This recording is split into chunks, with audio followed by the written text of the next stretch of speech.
ते शक्तिरूपेण त्वं वन्देऽहं गजाननम्। ఓం శ్రీ గురుభ్యో నమః. ఇవాళ ఒక విషయం చెప్పాలని అనుకున్నాను. ఏంటంటే, గ్రూపులో ఇంతమంది ఉండి కూడా మనం కొంతమంది మాత్రమే వస్తున్నాం. అంటే వచ్చిన వాళ్ళకి చదవడానికి రాక గ్రూప్లోకి వస్తున్నారా, లేకుంటే రానటువంటి వాళ్ళందరికీ వాళ్ళకి వచ్చేసిందా? అర్థం కాలేదు. కానీ ఒక యతి, ఒక సన్యాసి, సాధూనాం దర్శనం పుణ్యం, స్పర్శనం పాపనాశనం, భాషణం కోటి జన్మ పుణ్యఫలం లభేతనన్నారు. ఒక యతి మనతో మనకి ఆయన వాక్కు మనకు వినపడుతుంది అని అంటే ఎన్నో జన్మల సుకృతం చేసి ఉంటే కానీ మనం ఆ భాషణని, ఆ సంభాషణ మనం వినలేం. అటువంటిది మీ అందరి కోసం, మీ అందరికీ పారాయణం రాదని నేను చెప్పట్లేదు, వచ్చు. కానీ భగవంతుడి కోసం మనం ఒక్క గంట సేపైనా భగవంతుడికి మనం కేటాయించకపోతే భగవంతుడు మనకెందుకు కేటాయించాలి? ఇంత మంచి మానవ జన్మనిచ్చాడు, ఉన్నత కులంలో మనకి జన్మని ప్రసాదించాడు. ఇంత భాగ్యాన్ని ఇచ్చినటువంటి పరమాత్మ కోసం మనం ఒక గంట సేపు భగవంతుడి కోసం మనం కేటాయించలేకపోతే జీవితంలో భగవంతుడు మన జీవితాంతం మనకు ఉన్నటువంటి ఈ ఇన్నేళ్ల పర్యంతంలో భగవంతుడు మన కోసం ఎందుకు కేటాయించాలి? మనం వారి కోసం మనం కేటాయించినప్పుడు భగవంతుడు మన కోసం ఎందుకు కేటాయించాలి? ఒక్కసారి ఆ ప్రశ్నని మనం మన అంతరంగంలో మనం వేసుకోవాలి. కాబట్టి అందరికీ నాదొక విజ్ఞప్తి ఏంటంటే, ప్రతిరోజు ఖచ్చితంగా మీకు పారాయణ వచ్చు, రాదని నేను అనట్లేదు. ఖచ్చితంగా పారాయణానికి రండి, పారాయణం వినండి. నేను మొదటి నుంచి చెప్తూనే ఉన్నాను, సంఘో శక్తి కలయుగే. కలియుగంలో ఒక సంఘంగా ఏర్పడి ఒక చోట పారాయణం చేయడం వలన దానికి అత్యంత శక్తివంతమైనటువంటి విస్ఫోటనం కలుగుతుంది. నేను ఒక్కడనే చేసుకుంటే పారాయణం నన్ను నేను ఉద్ధరించుకుంటా. కానీ అలా కాదు కదా, నాతో పాటు అందరినీ ఉద్ధరించాలనేటువంటి ఒక సదుద్దేశంతో ఈ పనిని మొదలుపెట్టాం. కాశీలో ఉన్న 2 నెలలు చాతుర్మాసం మేము ఎవరికి ఫోన్ చేయలేదే, ఎవరికి వాయిస్ చాట్లో పెట్టి కానీ జూమ్ కాల్లో పెట్టి కానీ నేను పారాయణాన్ని వినిపించలేదే. ఎందుకు అనంటే అప్పుడు మాకు అనిపించలేదు. కానీ ఈ సంవత్సరం మాత్రం మాకు అనిపించింది, అది చెయ్యాలి. మనం ఒక్కడమే కాదు, మనతో పాటు అందరూ కూడా దీంట్లో భాగస్వాములు అవ్వాలి. భగవంతుడి యొక్క కృపకి వీళ్ళందరూ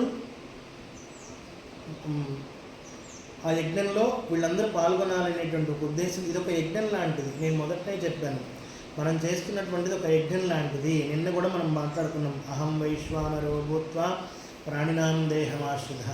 మనం ఆ ఆహార పదార్థాలను తిన్నటువంటి స్వభావాన్ని బట్టి మన గుణాలను మనం ఏ విధంగా అయితే ప్రతిబింబ చేస్తాయో ఆ విధంగానే మనల్ని కూడా మనం చేసే యొక్క కర్మలను విచక్షణలను బట్టే పరమాత్మ మనకి విచారణ చేస్తాడు. కాబట్టి మనకి ఉత్తమగతులు కలగాలి, మనకి జ్ఞానము విచక్షణ కలగాలి అనుకున్నప్పుడు భగవంతుడి కోసం మనం సమయం కేటాయించాలి.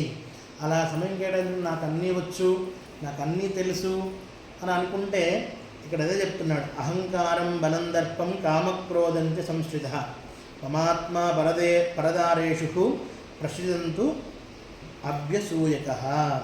అహంకారము, బలము, దర్పము, కామము, క్రోధములు వశులై ఇతరులను నిందించుట, తమ ఇతరుల శరీరాల యందున్న అంతర్యామిగా ఉన్న నన్ను ద్వేషించుచుందురు. కాబట్టి ఈ 2 నెలల పాటు చాతుర్మాస్యం నాతో పాటు మీరందరూ చేస్తున్నట్టే. ఎందుకంటే మీ గురువు మీరు చేస్తున్నాడంటే మీరందరూ చేస్తున్నట్టే లెక్క. అందుకని నేను మీ అందరినీ ఒక భాగస్వామ్యం చేయాలనేటువంటి ఒక ఉద్దేశంతో ఈ పారాయణం అనేటువంటి ఒక వ్యవస్థను ఏర్పాటు చేయడం జరిగింది. కాబట్టి ఈ 2 నెలల పాటు మనలో ఉన్నటువంటి కామక్రోధ లోభ మోహ మదమాత్సర్యాలన్నింటిని పక్కన పెట్టి, అరిషడ్ వర్గాలని వాళ్ళకి ఆన్సర్లు చెప్పకుండా పక్కన పెట్టి అహంకారం, బలం, దర్పం, కామక్రోధ వివర్జిత ఇవన్నిటిని విసర్జించి భగవంతుడి కోసం సమయం కేటాయిస్తే భగవంతుడు మనల్ని అనుగ్రహిస్తాడు. మనం అది తెలుసుకోలేకపోతున్నాం. ఇంకా ఇప్పటికీ మాయా అనేటువంటి ఒక పొరను కప్పుకొని ఆ మాయా అనేటువంటి చక్రంలో ఈ జరామరణ చక్రాల ఎందున మనమందరం కొట్టుమిట్టాడుతున్నాం.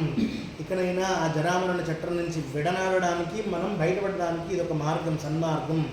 భగవంతుడు మనకి ఇచ్చినటువంటిది కలో నామ సంకీర్తనైన వినస్సరి. అలీఘంలో భగవన్నామ సంకీర్తన మించినటువంటి ఒక్కొక్క ఒక యజ్ఞం లేదు.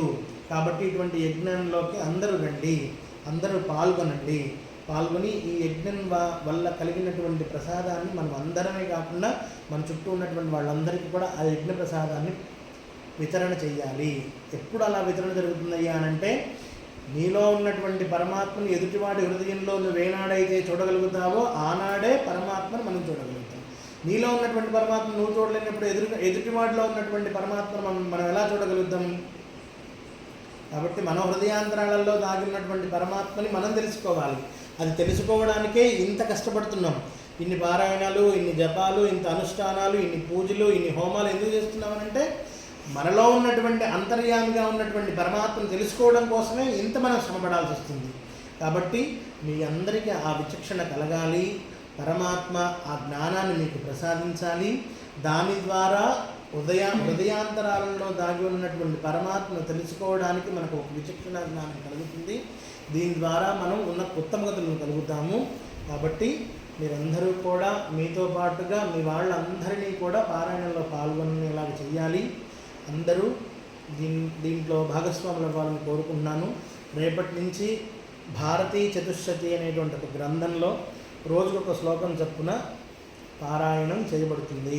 పారాయణం మీన్స్ చెప్తాను, అందరూ వినండి. ఇది చాలా ఉత్కృష్టమైనటువంటి గ్రంథం భారతీ చతుశ్శతి.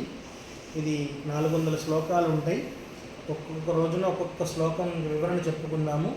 మీరందరూ కూడా దాన్ని విని తరించాలని కోరుకుంటూ, ఆ భారతీయ అమ్మవారి సంపూర్ణమైనటువంటి జ్ఞానాన్ని మీ అందరికీ ప్రసాదించాలని కోరుకుంటూ హరి ఓం తత్సత్. ఓం సహనా భవతు సహనౌ భునక్తు సహ వీర్యంకరవావహై తేజస్వినావధీతమస్తు మా విద్విషావహై. ఓం శాంతి శాంతి శాంతి. ఓం మంత్రహీనం క్రియాహీనం భక్తిహీనం మహేశ్వరి యత్పూజితపారాయణం మయా దేవి పరిపూర్ణం జనార్దన. ఓం శాంతి శాంతి శాంతి. ఓం జై బోలో జగదంబ మాతా మహారాజ్ఞి की जय, राजा रामचंद्र भगवान की जय, श्री कृष्ण परमात्मा को जय, सद्गुरुनाथुल की जय, समस्त भक्त वृंद की हर हर नमः पार्वती पतये हर हर महादेव शंभो शंकर. सर्वं श्री कृष्णार्पणमस्तु.